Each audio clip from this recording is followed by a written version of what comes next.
সেপ্টেম্বরে নবম pay scale চালু, সরকারি চাকরিজীবীদের জন্য যুগান্তকারী পদক্ষেপ। তো দর্শক, আজকের ভিডিওটি সরকারি চাকরিজীবীদের জন্য খুবই গুরুত্বপূর্ণ, তাই ভিডিওটি না টেনে শেষ পর্যন্ত দেখুন। আর এখন পর্যন্ত যারা আমাদের চ্যানেলটি সাবস্ক্রাইব করেননি, দ্রুত সাবস্ক্রাইব করে ফেলুন। মহার্ঘ ভাতা ও নবম পে স্কেলের সর্বশেষ আপডেট সবার আগে পেতে আমাদের চ্যানেলটি সাবস্ক্রাইব করে রাখুন। তো দর্শক, দীর্ঘ প্রতীক্ষার পর সরকারি চাকরিজীবীদের জন্য সুখবর নিয়ে এসেছে নবম বেতন কাঠামো। প্রধান উপদেষ্টা ডক্টর ইউনূসের তত্ত্বাবধানে এই কাঠামো বাস্তবায়নের সিদ্ধান্ত গৃহীত হয়েছে, যা আগামী সেপ্টেম্বর থেকে কার্যকর হবে। এই উদ্যোগের মূল লক্ষ্য সরকারি কর্মচারীদের জীবনযাত্রার মান উন্নয়ন, আর্থিক নিরাপত্তা বৃদ্ধি এবং পেশাগত দক্ষতা বৃদ্ধি। নতুন কাঠামোয় শুধু বেতনই নয়, উল্লেখযোগ্য হারে বাড়ানো হয়েছে মহার্ঘ ভাতা, যা চলমান দ্রব্যমূল্যের সঙ্গে তাল মেলাতে বড় সহায়ক হবে। সরকারি সূত্র বলছে, গ্রেড 1 থেকে 12 পর্যন্ত প্রায় সব স্তরের কর্মচারীরা এই সুবিধার আওতায় আসবেন। বিশেষ করে শিক্ষা, স্বাস্থ্য, প্রশাসন ও নিরাপত্তা খাতে নিয়োজিত কর্মীদের জন্য এটি হবে এক নতুন মাইলফলক।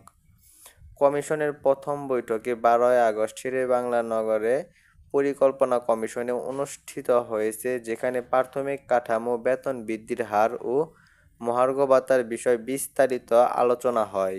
আজ 17 আগস্ট অনুষ্ঠিত দ্বিতীয় বৈঠকে চূড়ান্ত অনুমোদন ও গেজেট প্রকাশের সিদ্ধান্ত গৃহীত হওয়ার কথা রয়েছে।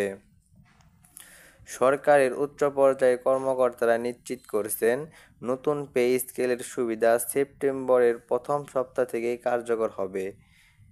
এর ফলে শুধু মাসিক বেতনই নয়, উৎসব ভাতা, বাড়ি ভাড়া ভাতা এবং অন্যান্য সুবিধাও বাড়বে, যা কর্মীদের মোট আয়কে আরও স্থিতিশীল করবে। অর্থবিদদের মতে, নতুন এই বেতন কাঠামো চালু হলে সরকারি কর্মচারীদের ক্রয় ক্ষমতা বাড়বে এবং দেশের অভ্যন্তরীণ বাজারে ইতিবাচক প্রভাব পড়বে। বিশেষ করে দ্রব্যমূল্যের ঊর্ধ্বগতির যে চাপ রয়েছে তা মোকাবেলায় এই কাঠামো গুরুত্বপূর্ণ ভূমিকা রাখবে। তারা আরও বলেন, সরকারি কর্মচারীদের আর্থিক স্থিতিশীলতা নিশ্চিত হলে ভোগব্যয় বৃদ্ধি পাবে, যা ছোট ও মাঝারি ব্যবসায় উৎসাহ যোগাবে। এতে একদিকে যেমন চাকরিজীবীদের কর্মস্পৃহা বাড়াবে, অন্যদিকে দেশের সামগ্রিক অর্থনীতিও চাঙ্গা হবে।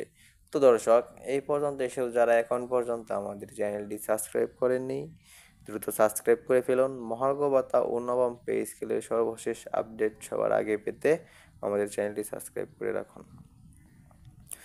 তো দর্শক, নতুন পে স্কেল কেবল বেতন বৃদ্ধির সীমাবদ্ধ নয়, এটি সরকারি কর্মীদের মনোবল বৃদ্ধি, কাজের মান উন্নয়ন এবং জনসেবার আরও কার্যকারিতা আনার উদ্দেশ্যে পরিকল্পিত।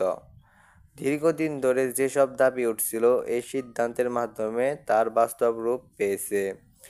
বিশেষজ্ঞরা বলছেন, নির্বাচনের আগে এই সিদ্ধান্ত সরকারের জন্য একটি শক্তিশালী বার্তা হিসেবে কাজ করবে এবং জনসন্তুষ্টি বাড়াতে ভূমিকা রাখবে। বিশেষ করে শিক্ষা ও স্বাস্থ্য খাতে কর্মরত সরকারি কর্মীরা এই কাঠামোর মাধ্যমে অতিরিক্ত সহায়তা পাবেন, যা তাদের কাজের পরিবেশকে আরও সহায়ক করে তুলবে। প্রশাসন ও নিরাপত্তা বাহিনীর সদস্যদের জন্য এটি আর্থিক স্বস্তির নতুন দিগন্ত উন্মোচন করবে। অর্থনীতিবিদদের মতে, নতুন পে স্কেল বাস্তবায়নের মাধ্যমে কেবল সরকারি খাত নয়, জাতীয় অর্থনীতির সামগ্রিক প্রবৃদ্ধিতেও ইতিবাচক প্রভাব পড়বে।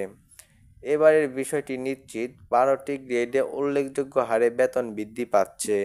তাই বলা যায়, 1 সেপ্টেম্বর থেকে কার্যকর হতে যাওয়া নবম পে স্কেল শুধু একটি বেতন কাঠামো নয়, বরং এটি একটি নতুন দিগন্তের সূচনা। তো দর্শক, আজকে এখানেই শেষ করছি। শেষ পর্যন্ত এসব যারা এখন পর্যন্ত আমাদের চ্যানেলটি সাবস্ক্রাইব করেননি, দ্রুত সাবস্ক্রাইব করে ফেলুন। মহার্ঘ ভাতা ও নবম পে স্কেলের সর্বশেষ আপডেট সবার আগে পেতে ধন্যবাদ।